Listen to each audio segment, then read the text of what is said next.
more lift.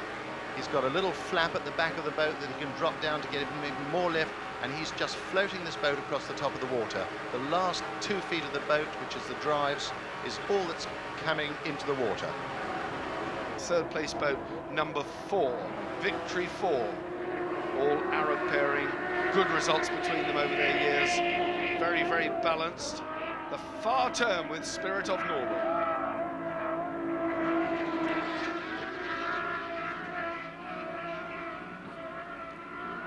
Jolly Motor running beautifully in the lead, pursuing hard. There you can see Spirit of Norway going wider out across, and it's all about keeping the boat steady. It's about keeping the boat balanced. Most of this work, apart from the navigation of the boat, is done by the throttle man. Throttle man is the man who balances the boat. He's the man who's responsible for keeping the trim right, keeping the engines at the right speed. And I think throttle men are a special breed, and Steve Curtis told us exactly the thread that runs through all of them. Well, I think they're all a little mad at times. I think the main thing is they all keep pretty calm. They're fairly calm people when they're in the cockpit, and I think that's most important, that you don't get too excited or do anything that's crazy, because you know, one moment of just overrunning it or trimming it too high, and you've got an accident waiting to happen in these things.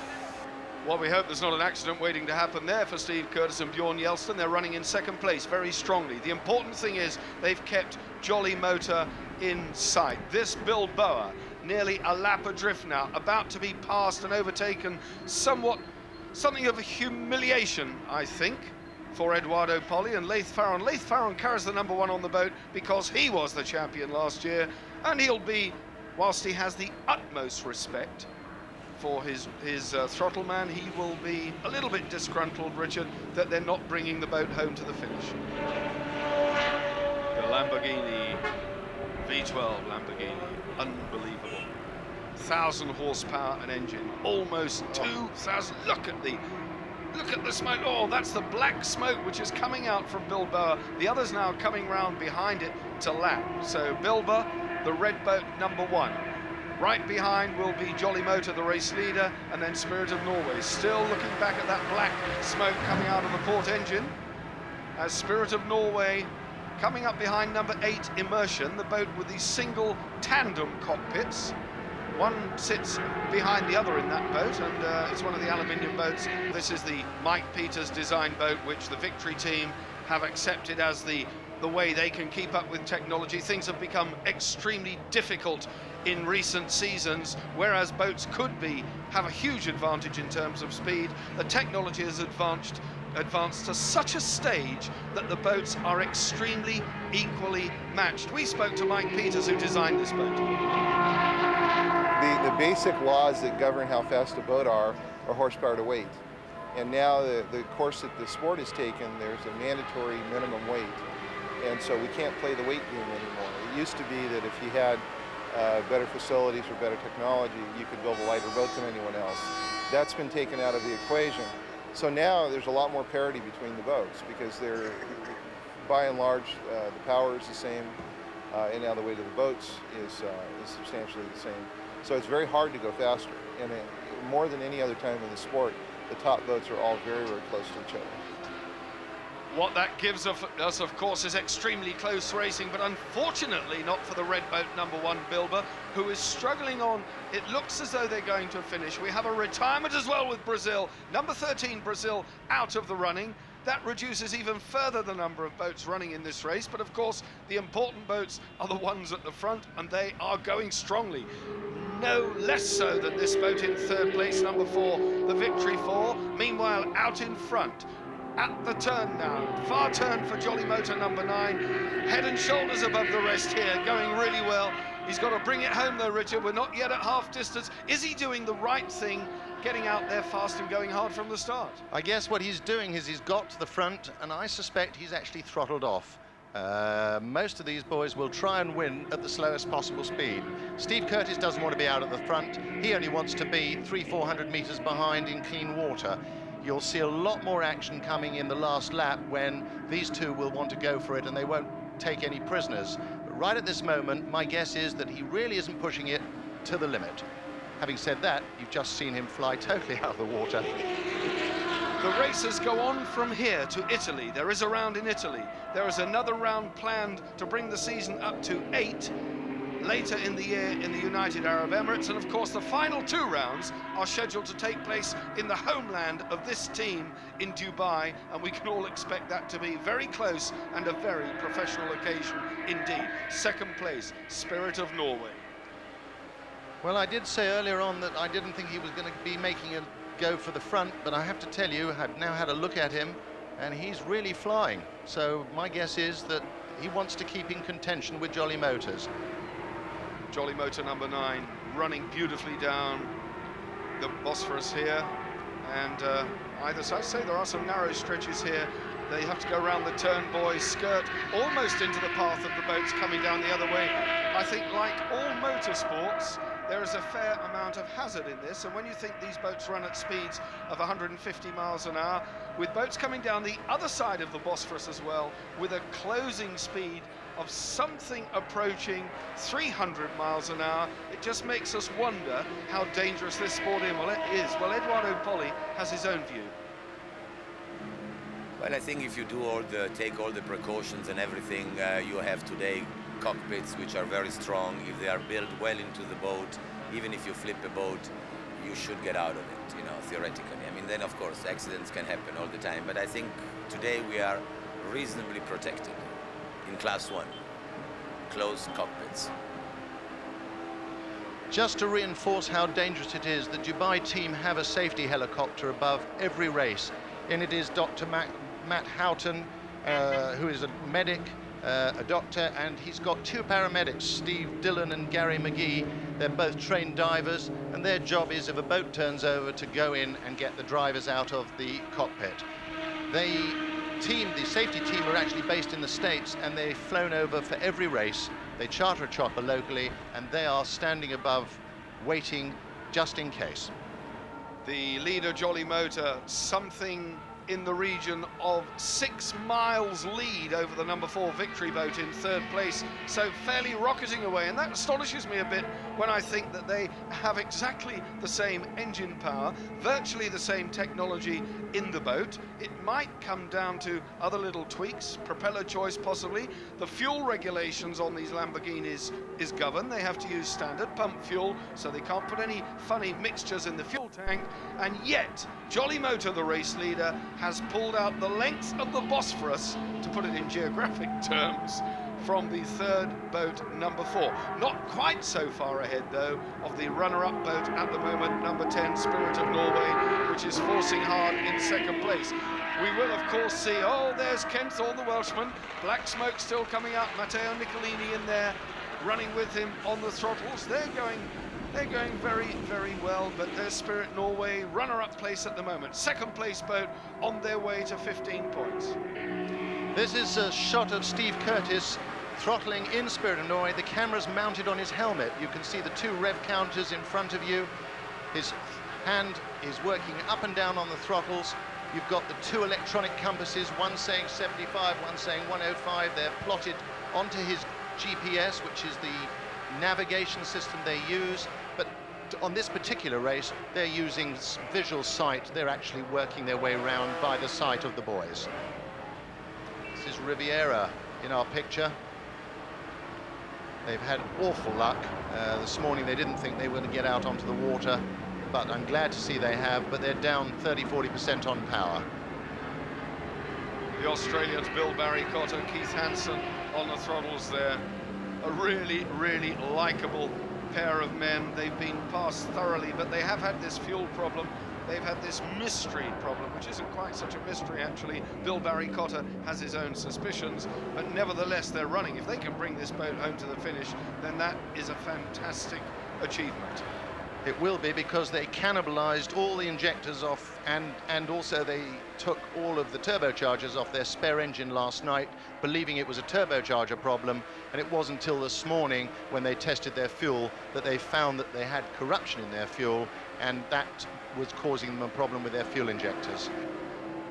The turns are very, very tight indeed. Poor old Leith Farron steering that one, not going very well. Ken Thorne's running there, but there's a lot of smoke coming out from Ken Thorne. He He expressed some problems earlier this morning about setting the boat up. He's only carrying one gear in there, which makes it difficult for him to drive out of the turns and makes his propeller settings even more crucial. Bilber has slowed down. We've got her on shot. I guess her engines finally let her down. How sad. Bilber out of the running yet again. Jolly Motor, all-Italian pairing out there in front. What a lead they have. Everybody now pit side, when I say pit side, on the wall of the harbour, but it's not such a big gap. If you look further down the Bosphorus, you can see the number 10 Spirit of Norway boat closing. That air scoop on the top of the boat you're looking at now, the race leader, Jolly Motor, that air scoop taking all the air down into those huge Lamborghinis to help them breathe. Also keeps them cool as well, but their engines have to have air to breathe. These engines are water cooled. They scoop water in from underneath, pump it around the engine, throw it out the side, and this boat actually lost that air scoop when it was running in an earlier race. The top blew off. What a fantastic... Oh, Bilber has a fire inside. Yep. That's a turbo. That's a blown turbo. There's a fire inside. Are they aware of the fire? I suspect not. I believe you. I don't think they have a clue. And God forbid he opens the hatch, that'll put more air into the fire, and that'll be a terrible thing.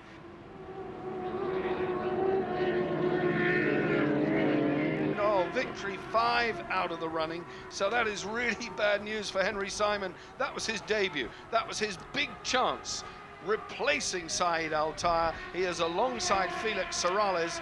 They've known each other very well. They've raced Formula Class 1 in Puerto Rico. They've raced Class 2. They won a championship together, but it was his first big chance in the World Class 1 Championship, and he's blown it. There's the race leader. He hasn't blown it.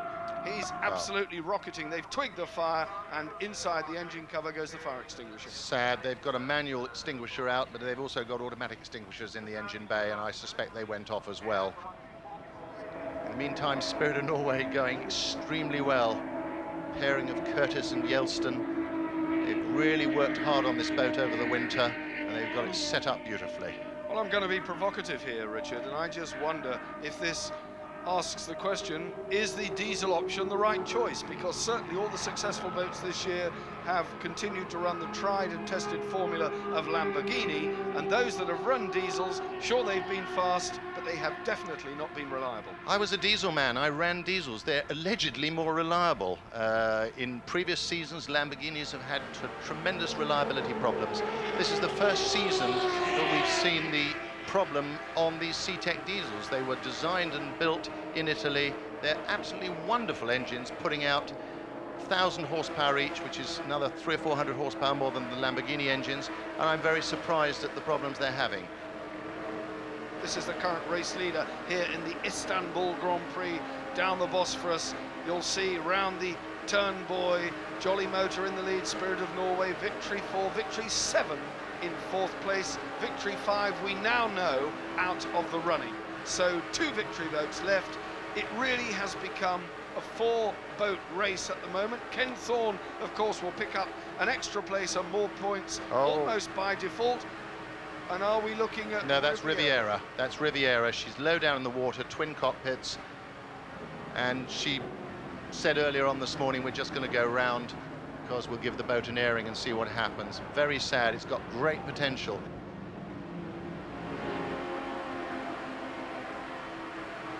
These boats go so quickly that they sometimes give the helicopters a difficult job to keep up. In fact, the boat's going past the helicopter. He's running so closely. Oh, we've got a bit of smoke ahead of us. Somebody's laid down some smoke.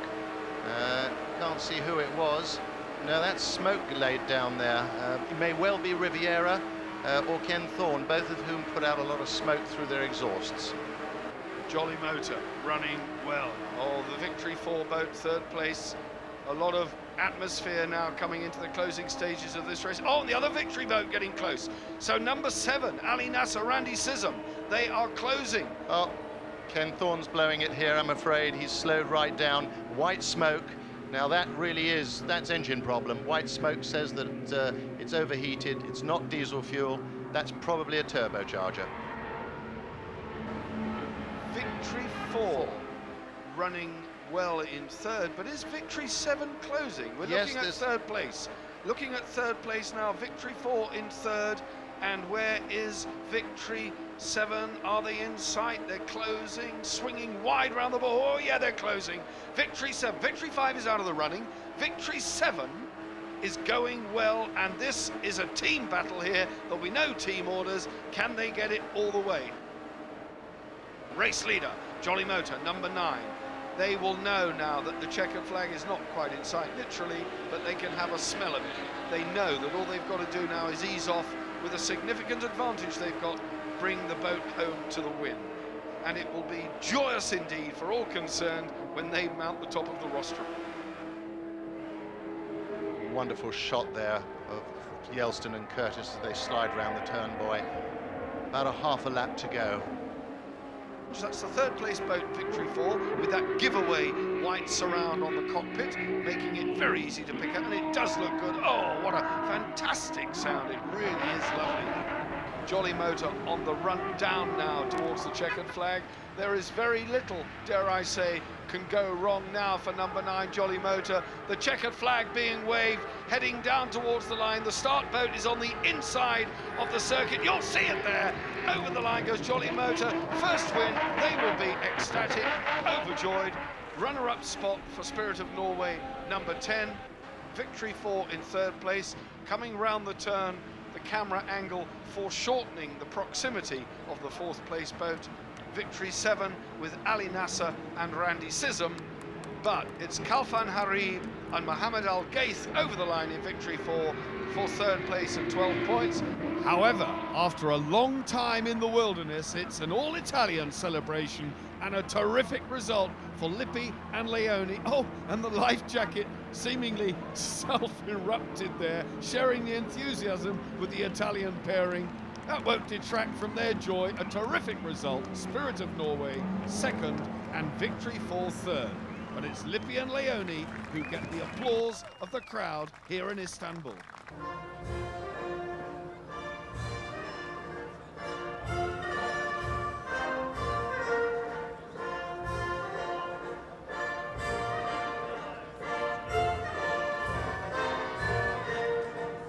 An emotional Massimo Lippi claims maximum points and the top spot on the podium, realising a long-held ambition which turns into obvious emotion. It's the best day in my life, because I won the race in the World Championship, and I won the very hard race, because the first 4 laps is very terrible, because the sea condition is very strange, and we have a short propeller, but Lamberto to drive in a wonderful pilot, and I pull always, and in the start we decide the race, because the first boat to pass the corner, the first boy, I think win, and we win. The team jumped from 4th to 2nd in the championship and are well placed to challenge for the title in the second half of the season. Bjorn Yelston is happy with his 2nd position, confirming Steve Curtis's remarks that the plan was to go for points rather than the win. Well, we were very close today, I believe. They were willing to push hard. Again, for us, it's the name of the game is the overall championship. But the problems continue for Bilba. Leith Farron's disappointment is all too obvious as he looks down at the broken turbocharger that dogged their race from even before the start. It's a similar story for Ken Thorne, but the Welshman doesn't seem too disheartened. We just lost the turbo about 5 laps into it. We're getting difficulty in entering the 2nd turbo, which is on our port side, port engine. And increasingly difficult, it was dropping out on the turns, that's why the Victory team are pulling away from us. And then all of a sudden the turbo let go, and when it lets go, the 2nd turbo just sucks all out of the sump, so we had to stop immediately. And it's to Nettuno, a venue just to the south of Rome, that we'll be travelling for the next round of the championship. I hope you can join us then. From me, Barry Nutley, as they say in Turkey, Alles Maldik.